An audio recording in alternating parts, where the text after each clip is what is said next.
හරි. එතකොට කලින් එකේදී යුටිලිටි එක කියන්නේ මොකක්ද? ඊට පස්සේ කොහොමද ඒකට අපි කර්ව් එකක් අඳින්නේ? යුටිලිටි එකේ මොකක්ද වර්ග දෙක? ඕඩිනල් යුටිලිටි සහ කාඩිනල් යුටිලිටි.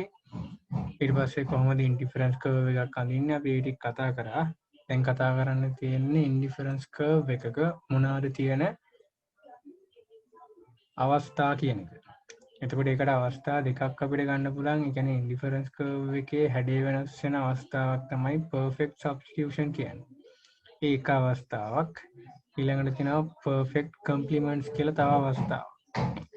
එතකොට ඒ අවස්ථා දෙක සහ අපි කලින් කතා කරපු නෝමල් ගුඩ් එකක් තියෙන අවස්ථා තුනක් තියෙන තුර ඉන්ඩිෆරන්ස් කර්ව් එකේ ෂේප් එකට හේතු වෙනවා.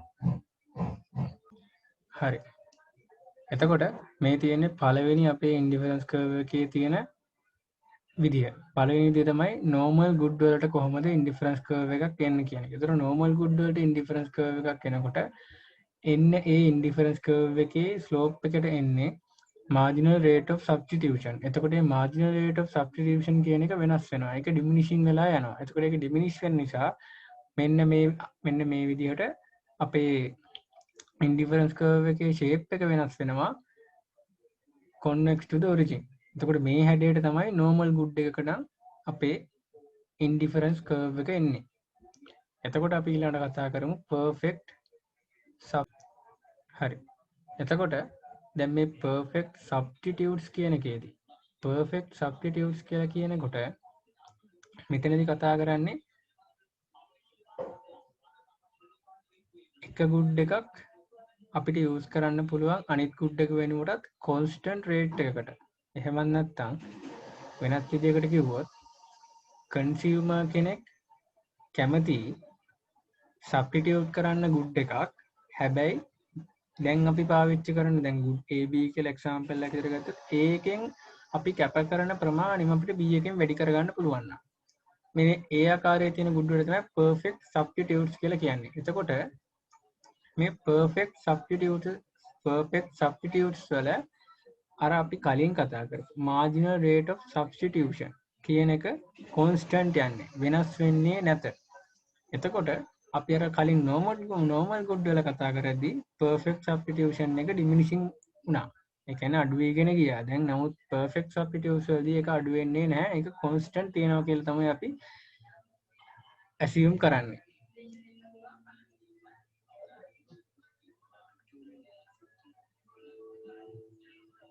එතකොට මෙතන අපිට යටින් පෙන්නලා තියෙන example එකක් විදිහට consumer කෙනෙක් එක commodity එකක එක යුනිට් එකක් අනිත් commodity එකේ යුනිට් දෙකකට equal කියලා හිතුවොත් ඒක හැම වෙලෙම ඒ විදිහටම යන්න ඕනේ. ඒක වෙනස් වෙන්න බෑ. ඒ කියන්නේ කොයි වෙලාවකවත් අර අපි කලින් කතා කරපු යුනිට් මේ commodity එකේ එක යුනිට් එකකට දැන් දෙවෙනිට කතා කරන යුනිට් මේ commodity එකෙන් යුනිට් තුනක් යන්න බෑ. යුනිට් දෙකම තමයි යන්න ඕනේ. ඒක වෙනස් වෙන්න බෑ. ඒකට තමයි කියන්නේ constant marginal rate of substitution කියලා. හරි. එතකොට අපිට දැන් ඉස්සෙල්ලා කතා කරපු normal good එකක තියෙන indifference curve එකේ slope එක ගත්තොත් ඒක මූලයට උත්තල එකක් ආවේ. ඒ කියන්නේ එතකොට ඒකේ හැඩයක් ආවා. හැබැයි දැන් මේක මේ අපි perfect substitutes වලට කතා කරන indifference curve එක කියන්නේ linear. ඒ කියන්නේ සරල රේඛාවක් විදියට එන්නේ. එතකොට මේක example එකක් දීලා තියෙනවා. apple juice එකෙන් glass 8ක්. එහෙම නැත්නම් අපිට පුළුවන් orange juice එකෙන් glasses 8ක්. එතකොට මෙතන පේනවා අපිට orange සහ apple කියන එක දෙකම එකක් වගේ න ะ. අපිට කිසිම ඩිෆරන්ස් එකක් නැත්තම් මේ දෙක අපි මේ orange සහ apple කියන දෙක එක විදියට සලකනවා නම් අපිට පුළුවන් orange juice එකෙන් glasses 8ක් බොන්නේ නැතුව apple juice එකෙන් විතරක් 8ක් බොන්න. ඒක කිසිම එතකොට ප්‍රශ්නයක් වෙන්නේ නැහැ. ඒ කියන්නේ diminishing වෙන්නේ නැහැ. දැන් අපි 8න් එකක් අඩු කරලා මෙතන 7ක් කරොත් අපි orange juice එකෙන් වැඩි කරනවා එකක්.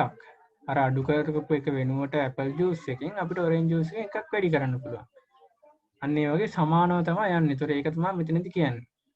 ඒ වගේම හැම වෙලේම straight line එකේ slope එක තොර එකක් වෙනවා හැම වෙලේම. එතකොට ඊළඟ අවස්ථාව තියෙනවා perfect complements. හරි. එතකොට perfect complements කියන එකේදී අපි කතා කරන්නේ හැම වෙලේම මොනා හරි goods තියෙනවා අපි ඒව පාවිච්චි කරන්නේ එකට. උදාහරණයක් විදිහට ගත්තොත් right shoe and left shoe. එතකොට right shoe and left shoe ගත්තොත් කවුරුවත් එක්කෙනෙක් left shoe එකක් අඩු කරලා තව right shoe එකක් වැඩි කරගන්න හදන්නේ නැහැ. සාමාන්‍ය මිනිහෙක්ට තියෙන කකුල් දෙකයි නම් එයාට right shoe එකක් සහ left shoe එකක් කකුල් දෙකට දෙකක් ඕනේ. right shoe එකයි left shoe එකයි. කොයි වෙලාවකත් එයාට right shoe දෙකකුයි left shoe එකකුයි වැඩකුත් නැහැ. ඒ වගේම left shoe දෙකකුයි right shoe එකකුයි වැඩකුත් නැහැ. ඒ වගේම right shoe නැතුව left shoe වැඩකුත් නැහැ. left shoe නැතුව right shoe වැඩකුත් නැහැ. එතකොට දෙකෙන්ම එකක් ගන්න ඕනේ. එතකොට ඒකට තමයි මේ කියන්නේ 1 to 1 proportion එකෙන් තියෙන්න ඕනේ. එතකොට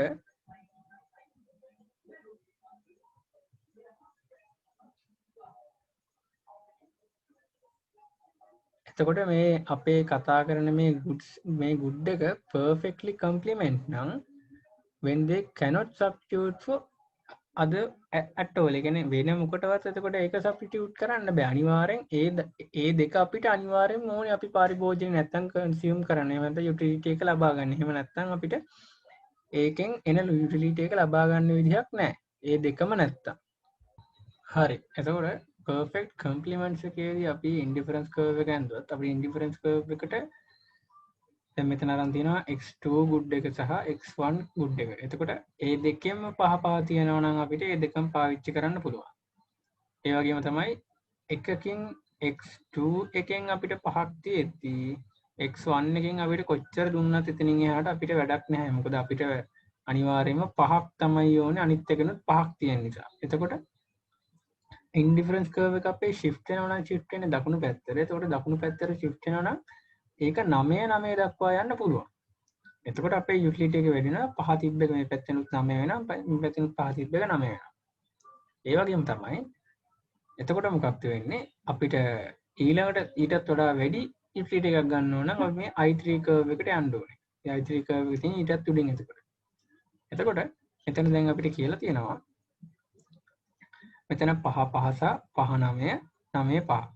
මෙන්න මේ point තුනේම පෙයා පහ පහ තියෙන නිසා අපි ඒතර මේ point තුනටම equally preferred වෙනවා. ඒ කියන්නේ අපි එක ගානට තමයි කැමති වෙන්නේ. ඒ වගේම තමයි මෙතන මේ පහ පහ පහ පහ පහ 9 9 පහ කියන තුනට වඩා අපි 9 9 කියන බණ්ඩල් එකට කැමති වෙනවා. මොකද එතනදී දෙකම 9ක් තියෙනවා දැන්. මෙතනදී පහ පහ ගත්තොත් අපිට ගන්න පුළුවන් සෙට් 5යි. ඒ වගේම මෙතනට ගියොත් සෙට් 9ක් ගන්න පුළුවන්. හැබැයි මෙතනට ගියොත් මෙතනත් අපිට හම්බෙන්නේ කොහොම ගියත් අපිට x2 එකෙන් වැඩිපුර හතරක් හම්බුනාට සෙට් 5යි හදා ගන්න පුළුවන්. ඒතර අපිට අනිත් හතර පාවිච්චි කරන්න විදියක් නැහැ. මෙතනට ගියත් අපිට x1 එකෙන් අපිට වැඩිපුර හතරක් හම්බුනාට x2 එකෙන් හම්බෙලා තියෙන 5 නිසා හදා ගන්න පුළුවන් සෙට් 5යි. එතකොට ඒකයි මේ පොයින්ට් තුනේම තියෙන preferred එක නැත්තම් කැමැත්ත අපේ එක සමානයි කියලා කියන්න හේතුව. එතකොට මෙතන ඊට වඩා හොඳ එකක් නැත්නම් මෙතනදී අපිට සෙට් 9ක් හදා ගන්න පුළුවන්. මේ අවස්ථාවේදී නැත්තම් perfect complement අවස්ථාවේදී consumer අනිවාර්යයෙන්ම fixed proportion එකක් තමයි consume කරන්න ඕනේ. එතකොට ඒ නිසා අපේ IC curve එක නැත්තම් L shape එකක් ගන්නවා කියලා කියනවා. IC curve එක L shape එකකට එනවා කියලා කියනවා. ඊළඟට අපිට දීලා තියෙනවා utility function තුන. අපි කතා කරපු normal goods වලට ඊට පස්සේ perfect substitute වලට ඊට පස්සේ perfect complement වලට කොහොමද utility එකේ function ටික හැදෙන්නේ කියලා. ඊළඟට අපිට පෙන්නලා තියෙනවා කොහොමද specific අපේ preference එක අනුව දැන් මුලින්ම අපි කතා කරා normal goods තියෙනකොට අපේ curve එක එන්නේ මේ විදිහට. ඒතරයි අපේ utility එක වැඩි වුණොත් u1 ඉඳන් u2 u3 දක්වා වැඩි වෙගෙන යනවා. ඒ වගේම perfect substitute වුණොත් u1 u2 u3 දක්වා වැඩි වෙගෙන යනවා. ඒ වගේම perfect complement වුණොත් u1 u2 u3. හැබැයි මෙතනදී එක සමාන අගයන්ගෙන් තමයි වැඩි වෙන්න ඕනේ. මොකද අපි මේකදී පාවිච්චි කරන්නේ මේ ඇක්සිස් දෙකේ තියෙන good දෙකෙන්ම එක එක. එතකොට ඊළඟට තව තුනක් පෙන්නලා තියෙනවා. ඊළඟ අපිට කතා කරන්න තියෙන්නේ budget constraint එක ගැන. එතකොට budget constraint එක කියලා කියන්නේ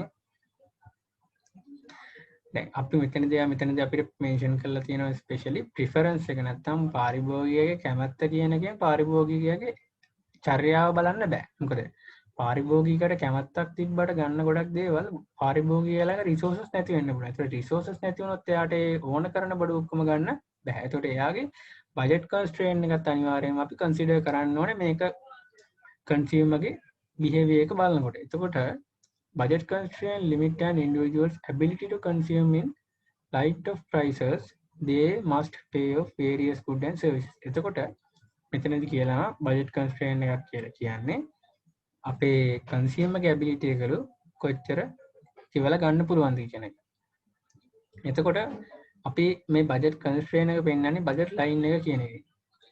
එතකොට budget line එක කියලා කියන්නේ budget line එකෙන් indicate කරනවලු all combination of two commodities for which total money is spent equal to total income. එතකොට total income එකට equal වෙන total income එකට equal වෙන කොච්චර අපිට spend කරන්න පුළුවන්ද කියන එක මේකෙදි පෙන්නනවලු. I කියලා පෙන්නලා තියෙන income එක px කියන්නේ x good එකේ තියෙන price එක සහ quantity එක py කියලා කියන්නේ y good එකේ price එක y කියලා දාලා තියෙන්නේ y good එකේ quantity එක. ඒතර අපිට එනවා සම්පූර්ණ මේ පැත්තෙන් එනවා සම්පූර්ණ spend කරපු මුදල් ගන්න මේ පැත්තෙන් අපිට එනවා income එක ඔය දෙක සමාන වෙන්න ඕනේ.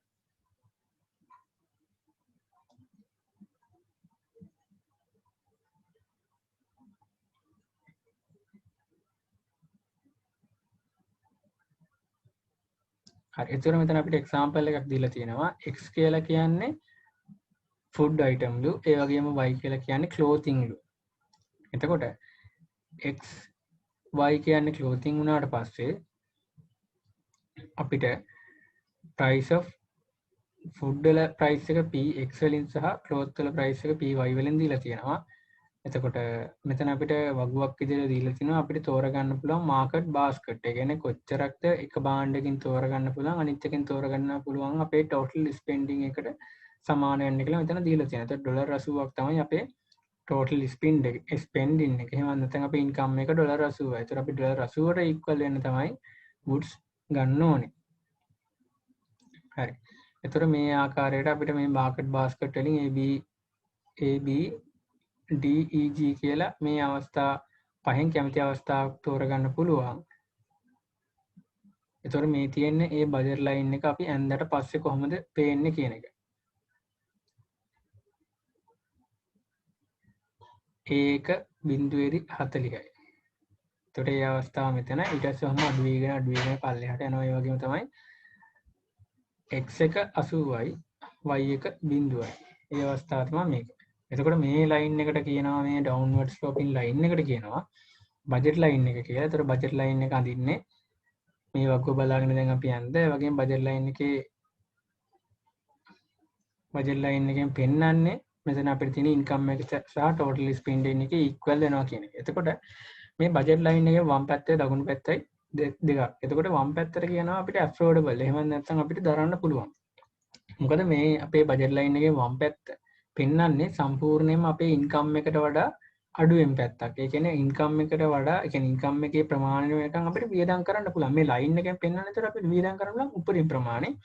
මේ ලයින් එකට වම් පැත්තෙන් පෙන්වන්නේ අපිට ඊට අඩුවෙන් වියදම් කරනවා නම් අපිට තව වියදම් වැඩි කරගන්න පුළුවන්. හැබැයි මේ ලයින් එකෙන් දකුණු පැත්තට ගියොත් දකුණු පැත්තේ තියෙන හැම පොයින්ට් එකක්ම unaffordable. එහෙම නැත්නම් අපිට ළඟා කරගන්න බෑ. අපේ තියෙන ඉන්කම් එක මාදී අපේ ප්‍රෙෆරන්ස් එක ගන්න. එතකොට අපි කියනවා බජට් ලයින් එකෙන් දකුණු පැත්ත unaffordable, බජට් ලයින් එකෙන් වම් පැත්ත affordable. මෙතන බජට් ලයින් එකේ ස්ලෝප් එකත් හදලා පෙන්නලා තියෙනවා. මම ඒක ගැන කතා කරන්නේ ඉස්සරහට යනවා. හරි. ඊළඟට බජට් කන්ස්ට්‍රේන්ට්. හරි. එතකොට මෙතන මේ බජට් ලයින් එකෙන් අපිට පෙන්වන්නේ නැත්නම් බජට් ලයින් එකේ මේ අපිට ස්ලෝප් එකෙන් අපිට පෙන්වන්නේ රිලේටිව් කොස්ට් එක. එහෙමත් නැත්නම් ෆුඩ් සහ අපේ දැන් ඉස්සෙල්ලා එක්සැම්පල් එක ගත්තේ ෆුඩ් සහ ක්ලෝතින්. ඒතර ෆුඩ් සහ ක්ලෝතින් වල තියෙන රිලේටිව් කොස්ට් එක කොච්චරද කියන එක. එතකොට මෙතනදී මේ ස්ලෝප් එක අනිවාර්යයෙන්ම නෙගටිව් වෙන්න ඕනේ. මොකද ඩවුන්වර්ඩ් ස්ලෝපින් කර්ව් එකක් තියෙන්නේ. ඒ වගේම මේ ස්ලෝප් එක එහෙම නැත්නම් මේ බජට් ලයින් එකේ ස්ලෝප් එක තියෙන එකෙන් අපිට දැන් ඉස්සෙල්ලා කතා කරා relative cost of food and clothing පෙන්වනවා කියලා. ඒතර relative cost of food and clothing එකෙන් පෙන්වන්නේ මොකද්ද? අපිට කිසිම කොස්ට් එකක් දරන්නේ නැතුව. එහෙම නැත්නම් අපි මනි ස්පෙන්ඩ් එක එහෙම නැත්නම් අපි වියදම් කරන සල්ලි ප්‍රමාණය වෙනස් නොකර අපිට කොහොමද වෙනස් කරගන්න පුළුවන් අපේ මේ goods නැත්නම් අපේ consumption එක goods සහ clothing අතර කොහොමද change කරගන්න පුළුවන් කියන එක. හැබැයි අපේ money spend එක change නොකර. ඒ වගේම තමයි මේකෙදී x axis එකෙන් සහ y axis එකේ intercept වලින් පෙන්වන්නේ දැන් y axis එකේ intercept එකෙන් පෙන්වන්නේ maximum amount of y can be purchased with income I. දැන් මෙතන y axis එක ගත්තොත් y axis එකේ 40ක් කියලා පෙන්නනවා. ඒතර 40ක් කියලාගෙන අපි income එක 80යි y item එකේ price එක දෙකක් වෙනවා ඩොලර්. එතකොට 40ක් ගන්න පුළුවන් maximum. හැබැයි අපි food ගත්තොත් දැන් මේ පැත්තේ clothing. ඒතර food ගත්තොත් food එකේ එක item එකක් වෙන්නේ ඩොලර් 1යි. එතකොට අපිට food axis එකේ intercept එක එනවා 80ක්. එතකොට අපිට මොකද කියන්න පුළුවන්? food axis එකෙන් අපිට ගන්න පුළුවන් 80ක් item අරකින් 40ක් ගන්න වෙලේ. හරි. එතකොට ඊළඟට අපිට කතා කරන්න තියෙන්නේ income එක change වුණාම සහ price එක change වුණාම කොහොමද මේ budget line එකට බලපාන්නේ කියන එක. ඒ වගේම තමයි income එක change වුණාම හරිම සරලයි. income එක වැඩි වුණොත් budget line එක දකුණට යනවා. income එක අඩු වුණොත් budget line එක වමට එනවා. income එක වැඩි වුණොත් budget line එක දකුණට යන්නේ හේතුව තමයි අපිට වියදම් කරන්න පුළුවන් සල්ලි ප්‍රමාණය වැඩි වෙනවා. එතකොට ඒක දකුණට යනවා. parallelly shift වෙන්නේ. ඒ වගේම තමයි අපේ income එක අඩු වුණොත් budget line එක වමට යන්න ඕනේ parallelly. මොකද අපිට වියදම් කරන්න පුළුවන් ප්‍රමාණය අඩු වෙනවා. ඊළඟට price change එකක් වුණොත් if the two goods increases in the price but the ratio of the two prices is unchanged, the slope will not change. prices දෙකේම නැත්නම් අපේ තියෙන goods දෙකේම prices වැඩි වුණොත් අපේ curve එකේ slope එක change වෙන්නේ නැහැ. හරි. එතකොට අපේ prices අපේ goods දෙකේම price එක increase වුණොත් මොකක්ද වෙන්නේ? budget line එක වමට shift වෙනවා නැත්නම් inward point එකකට parallelly shift වෙනවා. මොකද prices අපේ goods දෙකේම prices වෙනස් වෙලා නැති නිසා අපේ තියෙන slope එක වෙනස් වෙන්නේ නැහැ. ඒ නිසා තමයි parallelly shift වෙන්නේ. එතකොට අපේ goods දෙකේම price එක decrease වුණොත් ඒ කියන්නේ අපිට වියදම් කරන්න පුළුවන් ප්‍රමාණය වැඩි වෙනවා. එතකොට අපේ budget line එක දකුණට shift වෙනවා නැත්නම් outward shift වෙනවා parallelly හැබැයි. ඒ වගේ තමයි ඊළඟට එක ඇක්සිස් එකක නැත්නම් එක good එකක price එක change වුණොත් එතකොට එක ඇක්සිස් එකකින් විතරයි curve එක change වෙන්නේ. අනිත් පැත්තේ තියෙන ඇක්සිස් එකේ තියෙන intercept එක ඒ විදිහටම තියෙනවා. එතකොට මොකක්ද වෙන්නේ? curve එකේ slope එක අපිට වෙනස් වෙනවා. දැන් example එකක් විදිහට අපි food එකක price එක ඩොලර් 1යි කියලා හිතන් හිටියොත් අපිට 80ක් ගන්න පුළුවන් අපේ income එක 80ක් තියෙන නිසා. හැබැයි ඒක ඩොලර් 1ට තිබ්බ item එක ඩොලර් 2ක් වුණොත් food item එක අපේ curve එක leftward shift වෙනවා food axis එකෙන් විතරක්. එතකොට බලන්න අපේ slope එක වෙනස් වෙනවා.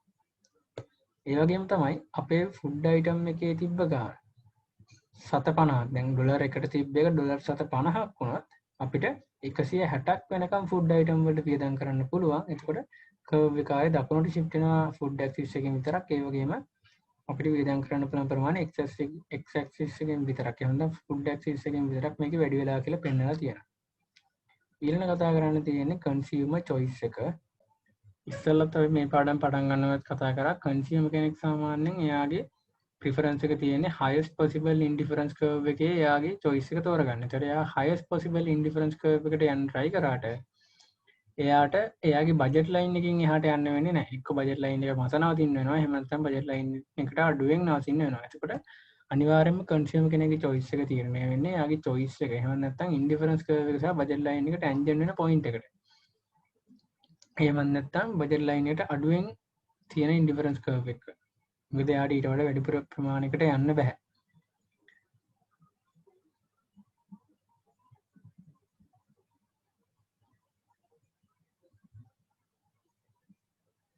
Combining the indifference curve and the budget constraint determine the consumer's optimal choice.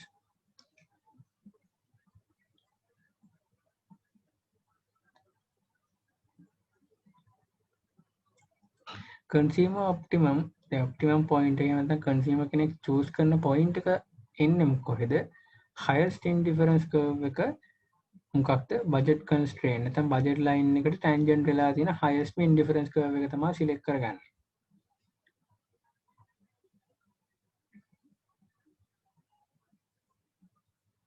ඒ වගේම කන්සියුමර් කෙනෙක්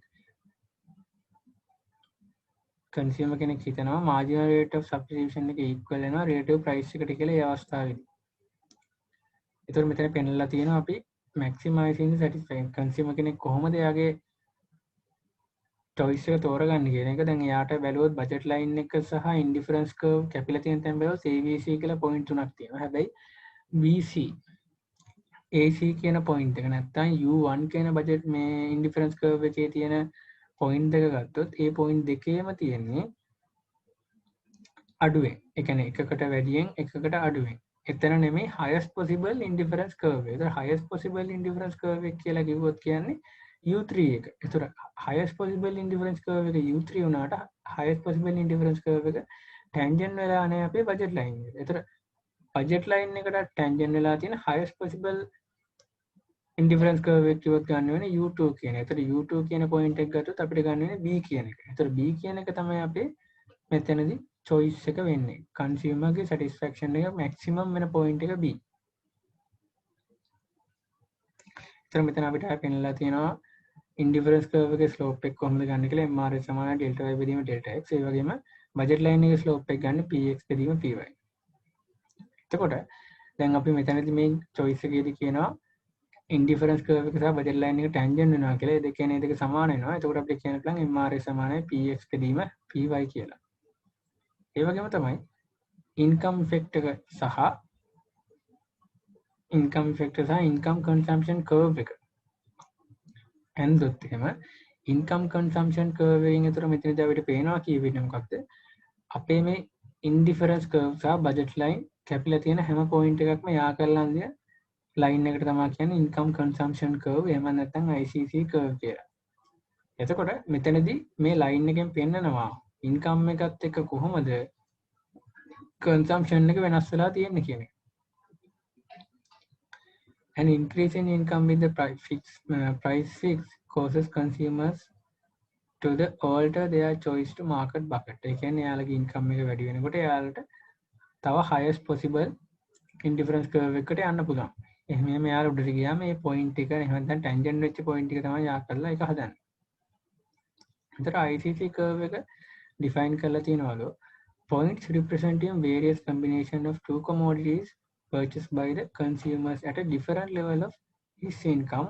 All other things remain the same. ඒ කියන්නේ මෙතනදී අතර මේකදී ICC curve එකකින් අපි පෙන්නන්නේ two commodities purchase කරලා තියෙනවා different income levels වලදී. ඒ කියන්නේ budget line එක ඉස්සරහට ගිහින් තියෙනවා. ඒතර budget line එක සහ budget line එක ඉස්සරහට යනවා කියලා කියන්නේ අනිවාර්යයෙන්ම අපි indifference curve එකත් වැඩි කරනවා කියන එක. එතන තමයි අපේ consumer choice කියන්නේ. එතකොට ඒ choices ටික represent කරන curve එක තමයි income consumption curve එක.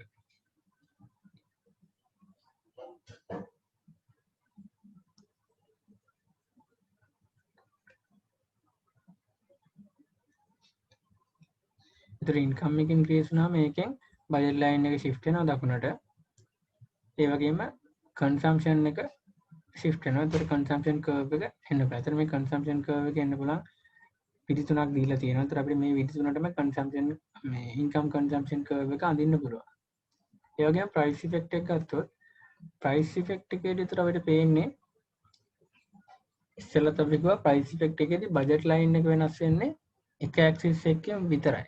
මොකද එක good එකක එහෙම නැත්නම් එක commodity එකක විතරයි price එක වෙනස් වෙන්නේ. අනිත් commodity එකේ price එක වෙනස් වෙන්නේ නැහැ. ඒකට ඒකේ price එක වෙනස් වෙන්නේ නැති නිසා ඒ axis එකේ තියෙන intercept එක වෙනස් වෙන්නේ නැහැ. එතකොට මේක වෙනකොට food එකේ වෙනස් වෙලා තියෙනවා අපේ budget line එක food axis එකේ තියෙන intercept එක වෙනස් වෙගෙන ගිහින් තියෙනවා. එතකොට ඒක වෙනස් වුණාට පස්සෙත් මොකද වෙන්නේ අපේ highest possible indifference curve එකට අපි යන්න ඕනේ. දකුණු පැත්තට තියෙන highest possible indifference curve එකට ගිහින් තියෙනවා. එතකොට එතනදී අපි ඒ price change එකත් එක්ක indifference curve වල වෙනස අරගෙන ඒ ඔක්කොම line එකකින් combine කරොත් ඒ line එකට කියනවා price consumption curve කියලා. එතකොට price consumption curve කියන එකෙන් පෙන්නනවා utility maximizing market bucket for the various prices for foods. එතකොට මෙතනදී price එකත් එක්ක තමයි consumption එක compare කරේ. අපි කලින් එකේදී compare කරන්නේ income එක සහ consumption එක. එතකොට තමයි කියන්නේ income consumption curve කියලා. ඒ කියන්නේ price එක සහ consumption එක compare කරොත් ඒකට කියනවා price consumption curve කියලා. ඒ වගේම එතකොට මෙතනදී අපිට ප්‍රයිස් ඉෆෙක්ට් එක බෙදන්න පුළුවන් කොටස් දෙකකට. ඒක තමයි ඉන්කම් ඉෆෙක්ට් සහ සබ්ස්ටිටියුෂන් ඉෆෙක්ට් කියන්නේ. එතකොට හරි. එතකොට සබ්ස්ටිටියුෂන් ඉෆෙක්ට් එක කියලා කියන්නේ කන්සම්ප්ෂන් එක කොහොමද චේන්ජ් වෙන්නේ ප්‍රයිස් එකේ චේන්ජ් එකත් එක්ක කියන එක. එතකොට එක ගුඩ් එකක ප්‍රයිස් එක වැඩි වුණාට පස්සේ අපි ඒ ගුඩ් එකෙන් ඩිමාන්ඩ් කරන ගාන අඩු කරලා අනිත් ගුඩ් එකෙන් වැඩි කරන්න පුළුවන් ඒ ගුඩ් එක සාපේක්ෂව ලාභයි නම්. ඒකට තමයි ඔය අසල්ලා කියන්නේ සබ්ස්ටිටියුෂන් ඉෆෙක්ට් එක කියලා. The price change first causes the consumer to move from the one point on an indifference curve to another on the same curve. එතකොට ඒ curve එක change කරන්න බෑ. ඒ curve එකේම another point එකකට එයාට යන්න පුළුවන්. එතකොට income effect එක කියලා කියන්නේ consumption එකේ change එක price එකේ change එක නිසා එතකොට කොහොමද දැන් 1 point එක point එකක ඉඳලා තව point එකකට ඒ කියන්නේ curve එකේම තව point එකකට move වුණාට පස්සේ consumer ගේ indifference curve එක ආයේ move වෙනවා another indifference curve එකකට. එතකොට ආයිත් කිව්වොත් එතනදි කියලා තියෙන්නේ අපේ income effect එකේදී වෙන්නේ අපේ consumption එක change වෙනවා price එකේ change එක නිසා. එතකොට අපිට එක්ක higher indifference curve එකකට එක්ක low indifference curve එකකට යන්න පුළුවන්.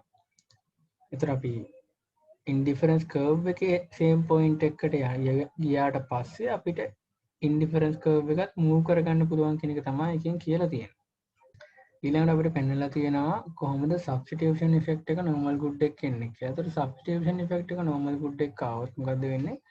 අපේ curve එකේ තිබ්බ තැනක ඉඳලා originally consumer is at A on the budget line RS. ඒතර මේ RS කියන budget line එකේ A කියන point එකේ ඉඳලා අපිට මේ curve එක මත අපේ තියෙන indifference curve එක මත curve එකට යන්න පුළුවන් වෙනවා මෙතනදී අපේ substitution effect එක නිසා.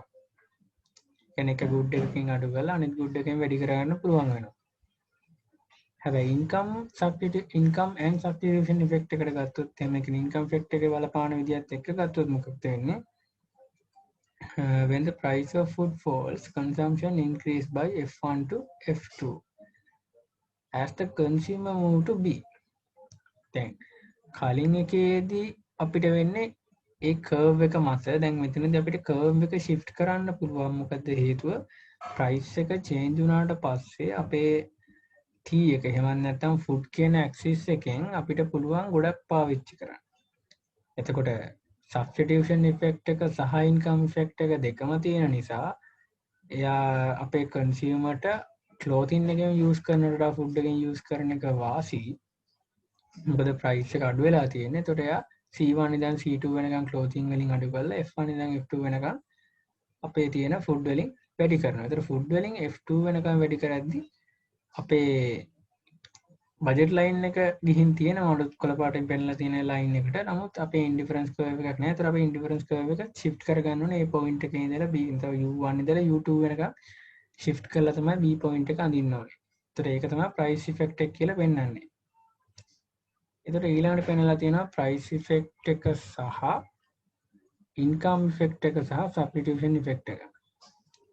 එතකොට the substitution effect මිලින් පෙන්නලා තියෙනවා substitution effect එක F1 ඉඳන් E වෙනකම්. F1 ඉඳන් E වෙනකම් ටිකට කියන substitution effect කියලා.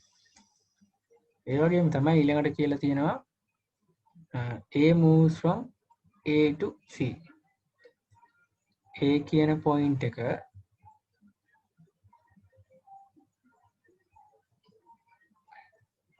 හරි. එතකොට මෙතනදී මේ අපේ තියෙන RS කියන curve එක. එහෙම නැත්නම් RS කියන budget line එක.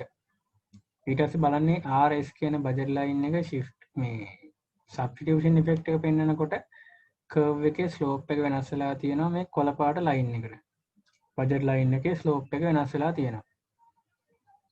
ඒ වගේම තමයි එතකොට මොකක්ද වෙලා තියෙන්නේ අපේ A කියන point එකේ තිබ්බ එක C කියන point එක දක්වා ගිහින් තියෙනවා. එතකොට C1 තිබ්බ එක C2 දක්වා C1 තිබ්බ එක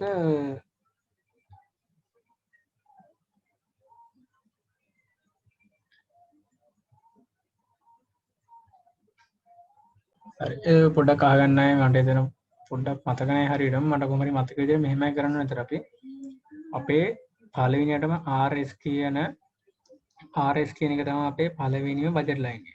ඒ වගේම U1 කියන එක සහ RS කියන බජට් ලයින් එක ටැන්ජන්ට් වෙලා තියෙනවා A වල. එතකොට ක්ලෝතින් වල තියෙනවා C1 කියන එක. ඒ වගේම ෆුඩ් වල තියෙනවා F1 කියන එක.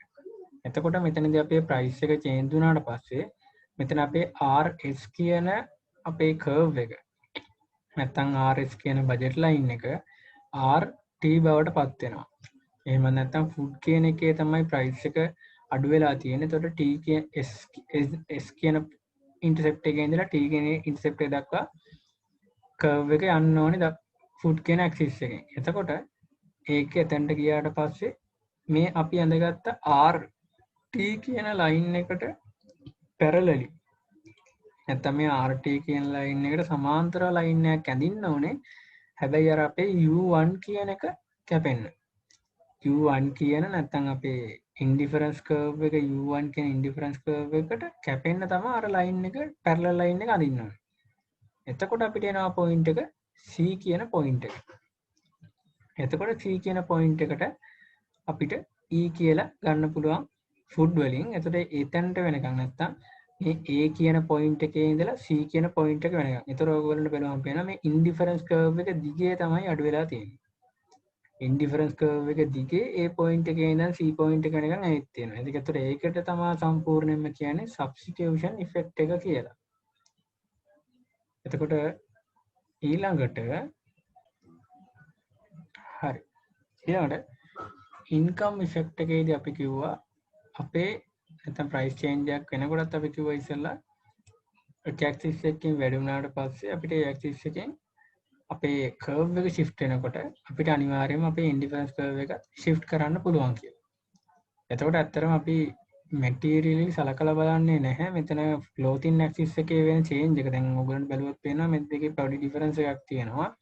හැබැයි මෙතන මේ වෙන පොඩි ඩිෆරන්ස් එක කන්සිඩර් කරන්නේ නැහැ එච්චර. එතකොට අපි පෙන්වන්නේ මේ දැන් අපිට මේ කර්ව් එක ගැනලා මේකේ පෙන්වන්න අවශ්‍යතාවය තියෙන ඉන්කම් ඉෆෙක්ට් එක කියන එක. ඒතර ඉන්කම් ඉෆෙක්ට් එක පෙන්වනකොට අනිවාර්යයෙන්ම ෆුඩ් කියන ඇක්සිස් එකෙන් වැඩි වෙච්ච එක තමයි මෙතන පෙන්වන්න ඕනේ අපිට ගොඩක්. ඒතර මේ පැත්ත එච්චර කන්සිඩර් කරන්නේ නැහැ ක්ලෝතින් කියන පැත්ත. ඒතර ඒ නිසා ඉන්කම් කියන පැත්ත පෙන්වනවා. ඒතර F2 වෙනවා. දැන් E කියන පොයින්ට් එකේ තිබ්බේ දැන් අර අපේ අලුත් ඉන්ඩිෆරන්ස් කර්ව් U2 එකකත් එක්ක F2 දක්වා මේක වැඩි වෙනවා. එතකොට E එකේ ඉඳන් F2 වෙනකන් ටිකට අපි කියනවා ඉන්කම් ඉෆෙක්ට් එක කියලා. ඒතර මෙතන තියෙනවා හිස්කියන් සහ ස්ලස්කි කියන එක අඳින විදිහ. ඒතර අපි දැන් මේ කතා කරේ හිස්කියන් එකම තමයි මේ උඩ කතා කරේ. ඒ වගේම එතකොට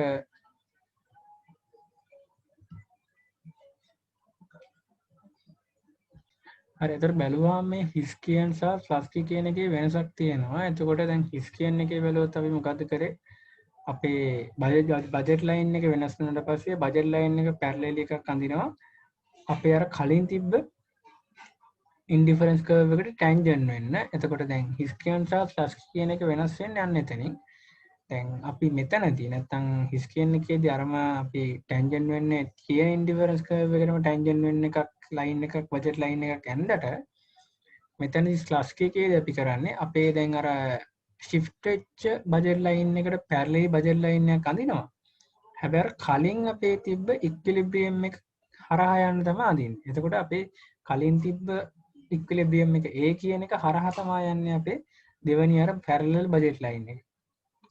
එතකොට පැරලල් බජට් ලයින් එක ඒක හරහා ගියාට පස්සේ අපි අලුතෙන් ඇඳ ගන්නවා ආයිත් ඉන්ඩිෆරන්ස් කර්ව් එකක් U2 කියලා අර අපේ අලුතෙන් පැරලලි ඇඳගත්ත බජට් ලයින් එකට ටැන්ජන්ට් වෙන්න.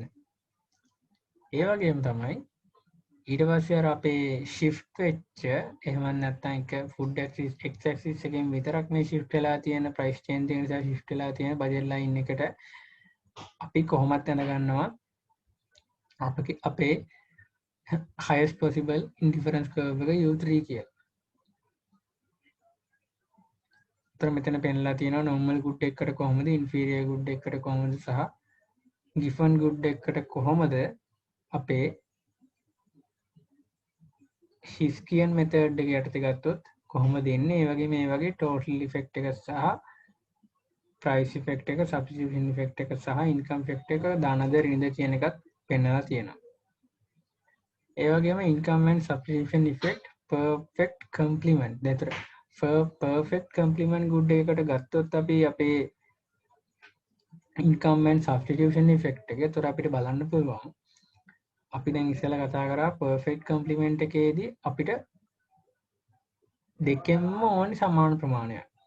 උදාහරණයක් විදිහට x2 සහ x1 කියන්නේ right shoe and left shoe. ඒතර right shoe and left shoe නම් අපිට දෙකෙන්ම එක එක ඕනේ. එහෙම නැතුව වැඩක් වෙන්නේ නැහැ. එතකොට අපේ budget line එක තියෙන තැන ඉඳලා එහෙම නැත්නම් අපේ budget line එක shift වුණොත් ඒ budget line එක shift වෙනවා. තියෙන budget line එකත් යන්න ඕනේ. අර අපේ pair එකක් balance වෙන තැන. එක හරි දෙක හරි එහෙම tangent වෙන තැනකින් තමයි යන්නේ. එතකොට ඒ වගේම බල තමයි budget line එක shift වුණත් indifference curve එක tangent වෙන්නේ අර වගේම pairs ගානට tally වෙන එකට තමයි. එතකොට income effect මේක පෙන්නලා තියෙනවා income effect එක සහ total effect එක equal වෙනවා. මොකද substitution effect එකක් කරන්න විදියක් නැහැ.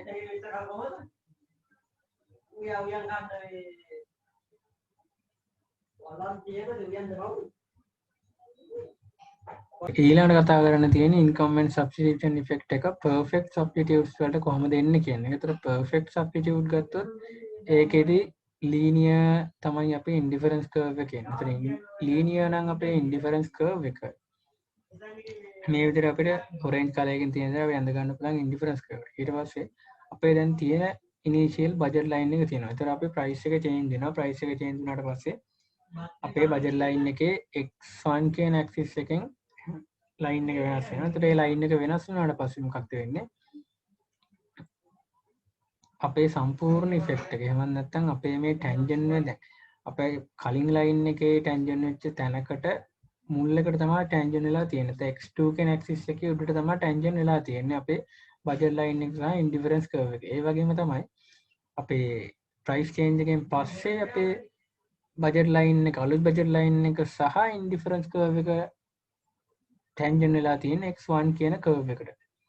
එතකොට මේ x2 එකේ intercept එකේ ඉඳලා මෙතන මේ අපේ දෙවෙනි indifference curve එකේ intercept එක වෙනකන් x1 කියන එකේ axis එකේ තියෙන. එතකොට එතනට යන සම්පූර්ණ එක පෙන්වන්නේ substitution effect. එතකොට මතක තියාගන්න තියෙන්නේ perfect complement එකේ සම්පූර්ණයෙන් පෙන්වන්නේ income effect එක. perfect substitute එකේ සම්පූර්ණයෙන් පෙන්වන්නේ substitution effect එක.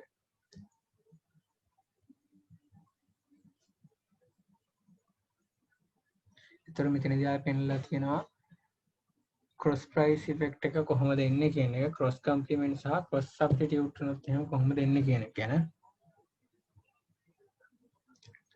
එතකොට මේ දෙකේ වෙනස කතා කරොත් quantity x එක තෝරගත්තොත් ඒක affect වෙනවා price of good y කියන එකට. So both cases ඒ කියන්නේ cross complement සහ cross substitution කියන cases දෙකේදීම price of y has fallen, thereby shifting the BL outward from the BL1 to BL2. In both cases also the quantity of y has increased from the y1 to y2. We assume y is a normal good. එතකොට මෙතනදි වෙලා තියෙන අපේ initial budget line එක තියෙනවා. පේනවා budget line එකේ price වෙනස් වෙච්ච හින්දා budget line එක වෙනස් වෙලා තියෙනවා. ඒතර cross complement එකේ සහ cross substitution කියන අවස්ථා දෙකේදී budget line එක අපි වෙනස් වෙලා තියෙනවා. ඒ වගේම cross complement කියන එක ගත්තොත් cross complement කියන එකේදී u1 එකේ ඉඳලා u2 වෙනකන් අපි indifference curve එකක් shift වෙලා තියෙනවා. එතකොට අපිට පේනවා අපේ ක්‍රොස් කම්ප්ලිමන්ට් තියෙන නිසා දෙකේම වැඩි වෙලා තියෙනවා අපේ යූසේජ් එක. y1 ඉඳන් y2 වෙනකම් quantity y වලින් වැඩි වෙලා තියෙනවා. y1 ඉඳන් x1 ඉඳන් x2 වෙනකම් quantity x වලින් වැඩි වෙලා තියෙනවා. ක්‍රොස් සබ්ස්ටිටියුට් බැලුවොත් ක්‍රොස් සබ්ස්ටිටියුට් වලදී වෙන්නේ එතකොට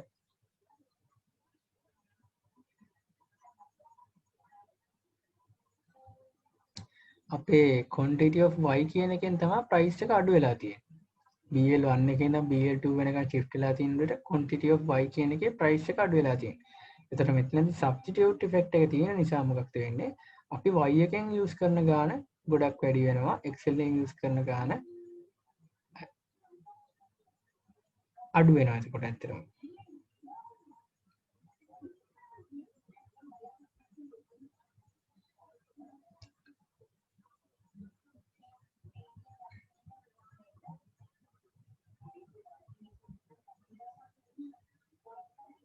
එතන මෙතනදී කියලා කියන ක්‍රොස් කම්ප්ලිමන්ට් එකක් නම් තියෙන්නේ ඔය අවස්ථාව ක්‍රොස් කම්ප්ලිමන්ට් අවස්ථාවකදී සබ්ස්ටිටියුෂන් ඉෆෙක්ට් එක පොඩ්ඩයි තියෙන්නේ.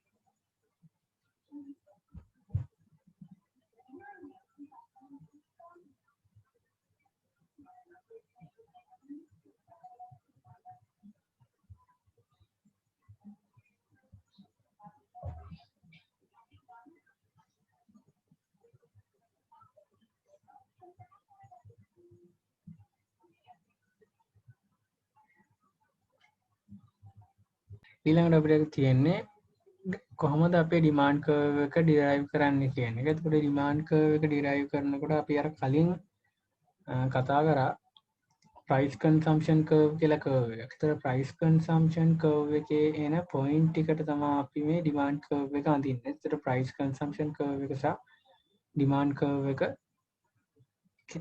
කර්ව් එක කියන දෙක සමාන වෙනවා. එතකොට ප්‍රයිස් කන්සම්ප්ෂන් කර්ව් එක ඇඳ විදිහටම තමයි ඇඳලා අපි මෙතනදී ඩිමාන්ඩ් කර්ව් එක ඩිරයිව් කරගන්නේ. වෙනස තියෙන්නේ ප්‍රයිස් කන්සම්ප්ෂන් කර්ව් එකේදී ප්‍රයිස් එකේ එක්ස්චේන්ජස් ටික එක ඇක්සිස් එකකට ගන්නවා. නැත්නම් අපි එක ඇක්සිස් එක ප්‍රයිස් කියලා අරන් ඒ ඇක්සිස් එකට දාලා අනිත් ඇක්සිස් එකට ගන්න අර ප්‍රයිස් එක වෙනස් වෙච්ච ගුඩ් එකේ ක්වොන්ටිටි එක විතරයි. මෙතනදී අපි ඇඳලා තියෙන්නේ ක්ලෝතින් එක ඇක්සිස් එක සහ ෆුඩ් එක ඇක්සිස් එක. නමුත් අපි ඩිමාන්ඩ් කර්ව් එක අඳිනකොට එක ඇක්සිස් එක ප්‍රයිසස් ගන්න ඕන අනිත් ඇක්සිස් එකේ ක්වොන්ටිටි ගන්න ඕනේ. ඒතකොට ප්‍රයිසස් වෙනස් වෙච්ච ගුඩ් එකට අදාළව තමයි ඉස්තර ටික අරන් තියෙන්නේ.